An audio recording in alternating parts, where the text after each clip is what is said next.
Assalamualaikum warahmatullahi wabarakatuh. Halo teman-teman, welcome back to my channel Rahmatul Hidayah. Nah teman-teman, vlog saya kali ini saya akan membahas tentang kitab Taqiyul Qaul, yaitu pada bab ketiga tentang fadilah Bismillahirrahmanirrahim.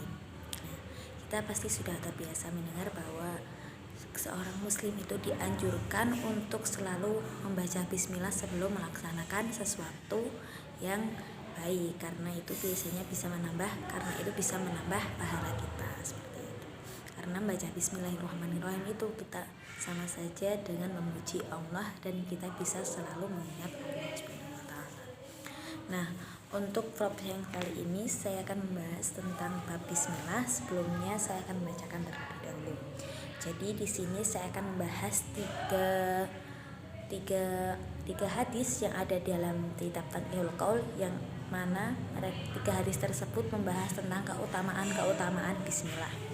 Untuk hadis yang pertama, qala sallallahu alaihi wasallam, dawuh sapa Nabi Muhammad sallallahu alaihi wasallam, ma min abdi onoto saking kawula ingsun yaqulu ngucap sapa abad bismillahirrahmanirrahim, lafaz bismillahirrahmanirrahim, illa angin dabas syaitonu leleh apa setan, kama yadubu kaya dene lelehe ar-rasasu timah alan nar ing ngatasé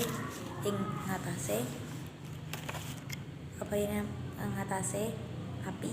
Maksudnya itu qala sallallahu alaihi wasallam, bahwa Nabi Muhammad sallallahu alaihi wasallam pernah bersabda, amin abdi yaqulu bismillahirrahmanirrahim illa dabas syaiton kama yadubu rasasu alan nar, yang artinya itu tidaklah ada seorang hambaku yang mengucapkan lafaz bismillahirrahmanirrahim maka ia sama saja menghancurkan atau melalahkan setan seperti lelehnya timah yang ada di atas api. Nah, kita bisa mengambil, biasanya dalam pengajian itu disebutkan bahwa ketika itu ada setan yang gemuk, kemudian dia menggoda atau mengikuti seorang mukmin. Nah, karena seorang mukmin itu selalu mengucapkan bismillah, maka segala yang dilakukan oleh mukmin itu seperti makan, minum itu setan tidak bisa merasakannya. Nah, kita kembali ketika itu ada dua setan yang sedang berpapasan, ada setan gemuk dan setan yang kurus. Kemudian ketika mereka berpapasan, setan gemuk pun bertanya kepada setan yang kurus, setan, mengapa kamu menjadi kurus seperti ini? Kemudian setan yang kurus menjawab, karena seorang hamba yang aku ikuti selalu mengucapkan bismillah dalam melakukan segala sesuatu, hingga apa? Aku tidak bisa mengikutinya, aku tidak bisa makan, aku tidak bisa minum, maka dapatlah setan itu menjadi kurus. Nah, itu salah satu cerita di mana ketika kita selalu mengucapkan bismillah, maka setan dan godaan-godaan setan itu menghindar. Maka dikatakan bahwa setan itu lelah seperti lelehnya timah yang ada di atas api. Untuk hadis kedua, qala Nabi sallallahu alaihi wasallam, dawuh sapa Nabi Muhammad sallallahu alaihi wasallam, ma min abdi ana ta saking kawula yaqulu bismillahirrahmanirrahim, ngucap sapa abad ing lafaz bismillahirrahmanirrahim, illa amrullahi ta'ala, angin perintah Allah taala, al-kiramu ing malaikat, al-katibina kami atat ayak tabu yen to nulis sapa malaikat fi diwanihi ing dalam timbangane arba'amihi hasanatan 400 pira-pira kebagusan. Nah, di hadis kedua dijelaskan bahwa ma min abdi yaqulu bismillahirrahmanirrahim illa amrullahi ta'ala al-kirama al-katibi ayyaktabu fi diwanihi arba'amihi hasanatan.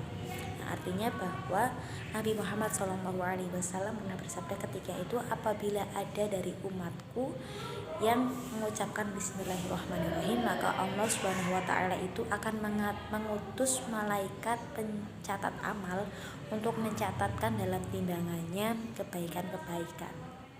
Nah, seperti itu, maka kita disunahkan atau dianjurkan untuk melakukan sesuatu dengan diawali dengan bismillah, karena itu akan dihitung sebagai kebaikan oleh Allah Subhanahu wa taala. Nah, seperti itu. Kebaikannya tidak hanya satu, tapi Allah Subhanahu wa taala memerintahkan malaikat ketika kita mengucapkan bismillahirrahmanirrahim itu kebaikannya diberikan 400 kebaikan. Nah, bayangkan saja kalau satu hari kita bisa mengucapkan setiap kita mandi, setiap kita makan, setiap kita berangkat sekolah selalu mengucapkan bismillahirrahmanirrahim. Berapa banyak kebaikan yang telah Allah berikan kepada kita, banyak sekali, bukan? Nah, seperti itu. Nah, untuk hadis yang ketiga yaitu qala sallallahu alaihi wasallam, dawuh sapa Muhammad sallallahu alaihi wasallam, man qala bismillahirrahmanirrahim, utawi sapa mengucap bismillahirrahmanirrahim marrotan hale siji, lam yabqa ora tersiksa yang dunu bihi saking dosane mandarrotin hale setitik. Jadi di hadis yang ketiga bahwa mangqala bismillahirrahmanirrahim marotan lam yabqa min dunubi darratin, diartikan bahwa barang siapa membaca bismillahirrahmanirrahim walaupun itu hanya sekali, maka tidak tersisa dosa-dosanya sedikit pun. Nah, mengapa? Ya tadi, bismillahirrahmanirrahim itu artinya kita memuji Allah. Bismillah, kita menyebut nama Allah dengan nama Allah yang maha pengasih lagi maha penyayang. Kita memuji Allah, kita mengingat Allah, maka dosa yang sedikit dosa sekecil atau sedikit yang telah kita lakukan itu bisa terhapuskan atau bisa dihilangkan sedikit demi sedikit dengan kita selalu membaca bismillah itu. Karena tadi di awal disebutkan bahwa ketika seseorang membaca bismillah, maka malaikat pencatat amal akan memberikan 400 kebaikan. Nah, berbicara tentang keutamaan bismillah, saya teringat tentang cerita dalam kitab Hikayatul Muhimmat. Di kitab Hikayatul Muhimmat itu terdapat banyak sekali cerita. Nah, cerita ini tentang keutamaan dari bismillah itu sendiri, dimana ketika itu ada seorang perempuan muslim yang dia itu menikah dengan seorang kafir. Nah, seorang kafir yang laki-lakinya itu seorang kafir. Nah, muslim itu adalah seorang muslimah itu seorang muslimah yang taat, dan dia selalu mengucapkan bismillah ketika melakukan sesuatu. Nah, ketika itu suami dari istri muslimah itu, berarti dia seorang kafir itu ingin mengetahui bagaimanakah Islam itu, hingga ketika itu beliau melihat ada kantong uang yang ada di dalam lemari istrinya. Kemudian dia ambil kantong itu dan dia buang ke sumur. Setelah itu dia berpura-pura bertanya kepada istrinya, "Wahai istriku, di manakah kantong uangmu?" Seperti itu.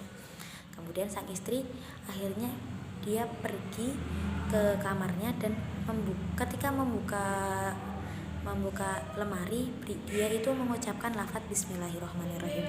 Ketika dia mengucapkan lafaz bismillahirrahmanirrahim, Allah mengutus malaikat untuk mengambil kantong uang yang sebelumnya ada di sumur itu, untuk mengembalikannya ke tempat semula atau berada di lemari itu.